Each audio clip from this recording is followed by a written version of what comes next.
to the motherfucking relay. We're covering today's top boxing news. Okay, we'll start with this past weekend in La France. For what was the vacant EBU welterweight title, unbeaten Dee Allen took on unbeaten Beauchamp. Who was the third unbeaten fighter that Dee Allen has shared the ring with, and the third overall that she's beaten. Dee Allen was able to stay in character. I've talked about the United Kingdom's own Dee Allen in previous videos and how she has all the makings of a major player in both today's welterweight and junior middleweight divisions down the line. Beyond the era that we're in, the Natasha Jonas, Jessica McCaskill, Sandy Ryan era, Dee Allen is somebody you need to watch out for. Her physical dimensions, her strength, her ferocity. Was the look of a mid-range to inside boxer puncher, good straight punches from the outside coming in, stepping into her jab, that long reach. What makes for very good ring coverage. As she steps into that jab, shooting it as she comes forward, it keeps the other girl's guns holstered, keeps her behind that guard, and allows Dee to step in to bring that big right hand over. The big right hand, the short hooks, mid-range to inside, it all lends itself to her temperance as a fighter. She goes in there to hurt you. You can see that. And as stated, she has all the makings of a major player at this weight, advancing to a professional record of 6 wins with no losses, no draws, and 3 knockouts. It could have been 4. She landed a peach of a shot very early in the fight, very early, knocked Beauchamp down, but Marine, credit to her, she didn't stay down. She got up, and she heard the final bell, still dropping a points decision. And I knew that the fight was going down this weekend, but it didn't have an official broadcaster, at least not here in America. Thus, footage remained elusive until the fight was actually over and some surfaced on social media. I really like Dee Allen. I like what she brings to the table. She's a strong puncher, and you need fighters like this because they make fights and they make divisions that much more marketable. Casuals like knockouts, and if they can't get knockouts, they at least like knockdowns.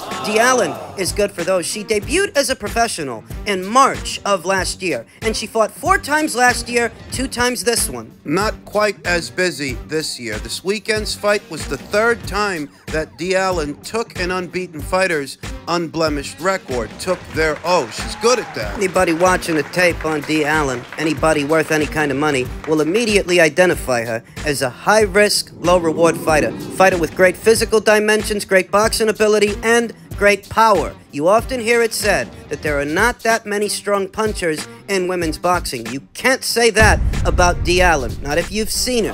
And it's to win a split decision this past weekend while fighting abroad, earning her stripes as a fighter. She's EBU champion now, and I expect that she might defend that title at least once or twice before shooting for a major title, a world title. As you can imagine, to these other fighters that are out there, titleists, champions, you know, Natasha Jonas, Jessica McCaskill, Sandy Ryan, there's nothing in it for them. They're not going to want to fight somebody like Dee Allen unless they have to. Unless they have no choice. In the next 12 months, I expect to see Dee Allen defend that EBU title at least once or twice before she lands a big fight with a big name at the weight.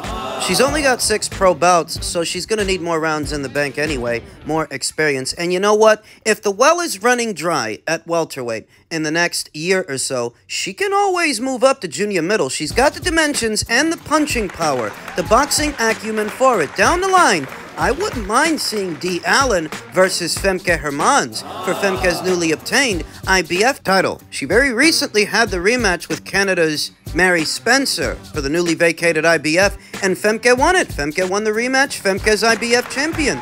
I wouldn't mind seeing Dee Allen versus Hermans a few fights from now. There are opportunities there for Dee, anywhere in between 147 and 154. Credit to her for staying in character and passing her latest acid test with flying colors. In men's cruiserweight news this past weekend, in keeping with the theme of this past weekend's action, the Gevor versus Makabu cruiserweight title fight for what is the newly vacated WBC cruiserweight title, the one that Beauchamp used to hold, the one that he won from Makabu, who got knocked out again this past weekend, this time by Gevor. Makabu has always been a strong puncher, a strong southpaw, though he never took the best punch himself. Remember, he was stopped by Tony Bellew, he was stopped more recently by Beauchamp, and he was stopped this weekend by Gevor, who I told you ahead of the fight This guy's a bit of a banana skin. I remembered him from the World Boxing Super Series. I think it was the Mayris Breedis fight, and I remember him giving Mayris Breedis all he could handle, sporting a professional record of 27 wins with 2 losses, no draws,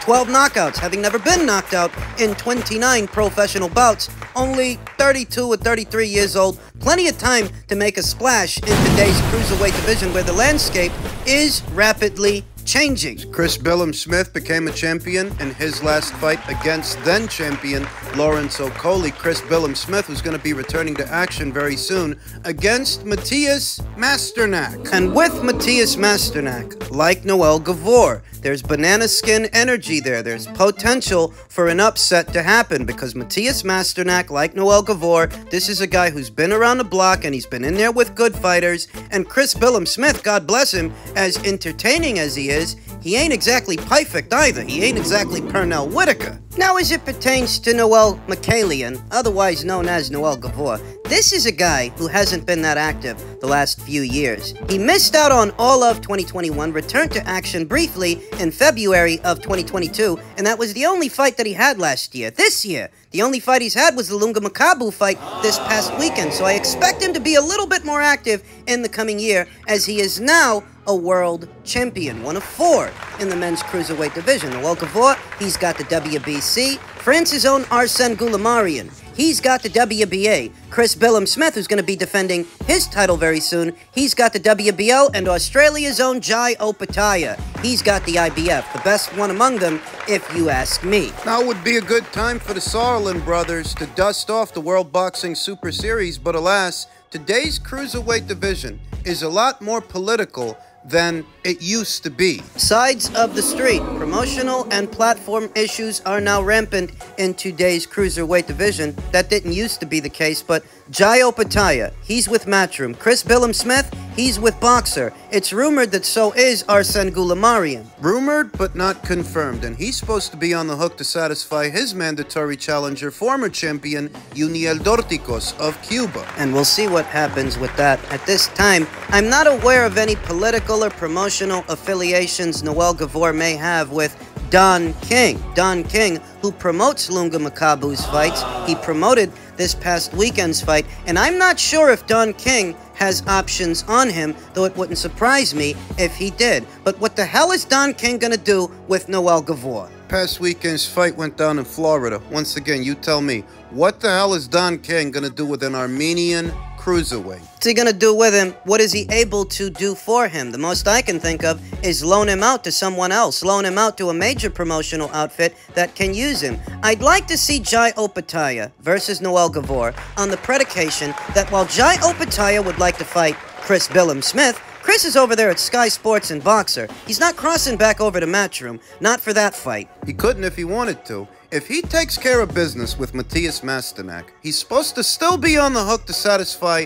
his mandatory challenger, Richard Riakporhe, who also fights on the Sky Sports and Boxer side of things. Chris Billam-Smith couldn't fight Jai Opetaia right now if he wanted to. He's all booked up for the next 2 fights. Nobody's been able to get Arsène Goulamarian in the ring, none of the other champions at this weight, and as stated, he's supposed to be on the hook for a mandatory too, leaving only Noel Gevor available. Noel Gevor is not with Top Rank, he's not with Queensbury, he's not with Boxer, He's not with Golden Boy, and he's not with the PBC, and I'm not sure what, if anything else, Don King can do for him. Don King by himself. The most you can do is loan him out to someone who can use him, i.e. someone who can pay him. He's a champion now, and he's in his early 30s. I'm sure he would like to make a 6, maybe even 7 or close to 7 figures for a fight, and he can do that on the Matchroom side of things, on DAZN, unifying titles with Jai Opetaia. I would like to see that in the coming year. Opetaia versus Gevor in Australia on DAZN. Finally, this past weekend, you may have seen a graphic that Derek Chisora, veteran heavyweight for many years, Derek Chisora, posted to his social media advocating for a fight with Francis Ngannou. It said that Francis Ngannou will be returning to the boxing ring at least one more time before this year is out, December 23rd, in Saudi Arabia on the Saudis' dime, and Derek would like to be the fighter that he fights. A few names were floated out there. The name of former WBO champion Joseph Parker, the name of Zhilei Zhang. I vaguely recall hearing the name of Joe Joyce being thrown into the mix, though. A fighter like Derek is actually a more sensible and sensical choice, because if the idea is to get Francis Ngannou to a potential Tyson Fury rematch somewhere down the line, you don't want him losing to anybody on his way there. And in spite of the performance that he put on against Tyson Fury, which shocked a lot of people, he did much better than people expected him to. Make no mistake, this is the sport of boxing, and you might have looked all right with that guy. You might have had the right ingredients for that guy. But some of these other guys are a different kettle of fish. A fight between Francis Ngannou and Derek Chisora, it makes sense. It makes sense for the both of them. Francis Ngannou, now that he's boxing, he needs to get some more rounds in the bank, as much experience as he can. And Derek at this stage of his career, the twilight of it, he's just looking to cash out. Although Derek, unlike some other fighters that are looking for the same thing, are looking for a big bag, Derek always lays it all on the line. He always puts forward an earnest effort, and he always puts guys in a position to where either you're going to have to knock him out or he's going to knock you out. Derek Chisora is a mid-range to inside fighter, pressure fighter, volume puncher. We all know he's lost a step over the years. We saw what he looked like with Gerald Washington earlier this one. He slowed down. That's what makes him a sensible choice for Francis Ngannou. A familiar face and a familiar name in the sport, an experienced guy. Francis has to mitigate the risks now. He stands to make what is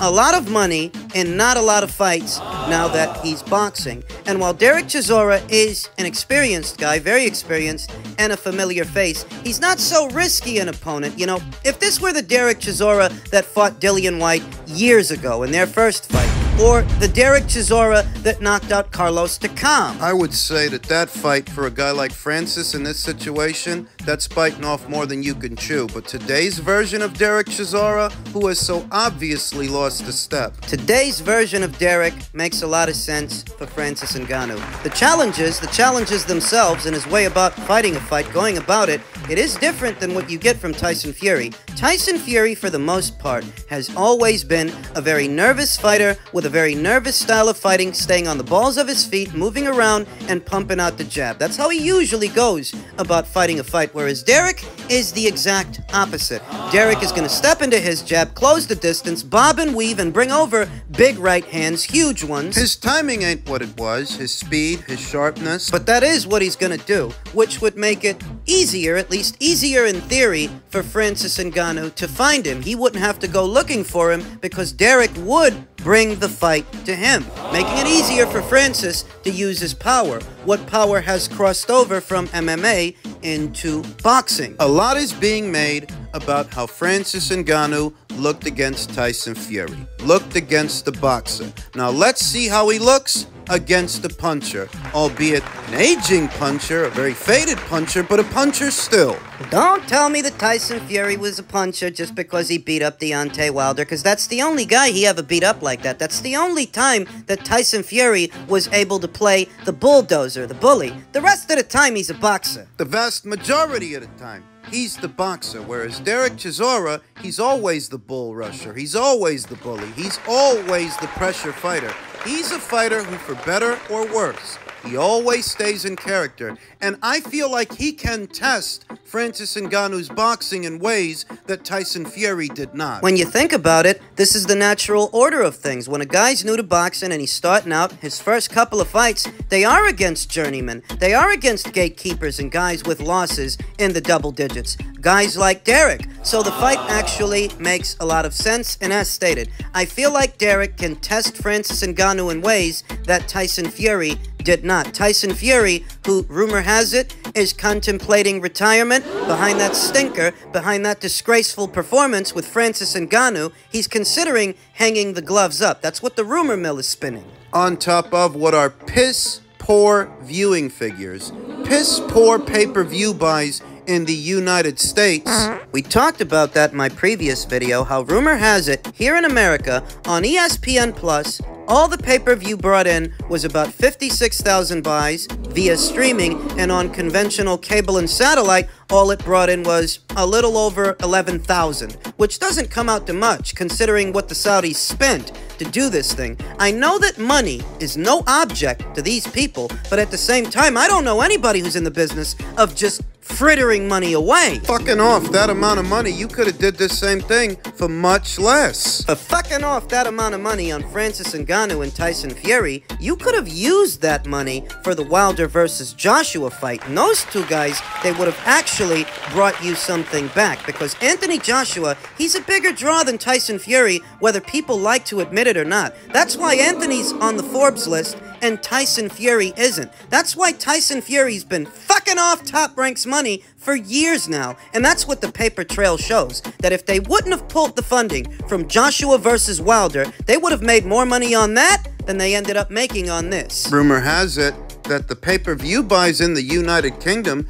they weren't much better than the pay-per-view buys in the United States, per Sporting Icons' latest video on that. I had held out any harsh judgment on how the pay-per-view performed based on not knowing what the UK buys were. It seemed to me like the Saudis may have been relying on a UK audience to buy this more so than a US audience, just based on the time zones, based on when it came on. Here in America, it came on in the afternoon, whereas over there in the UK, those were prime time hours, prime time for a boxing match. But rumor has it, it didn't do any better over there than it did over here, proving once again that Tyson Fury, try as they might to make him a draw, he's a money pit. From the moment Top Rank signed him and started fucking off money on his fights, he sold next to no tickets with Tom Schwartz, next to no tickets with Otto Wallin. The Wilder rematch, that was a bust. Their second fight didn't break even, and their third fight brought in less pay-per-view buys than the second fight did. Seems he's graduated. He's graduated from fucking off Frank Warren's money to fucking off Bob's money to now fucking off the Saudis' money. I can tell you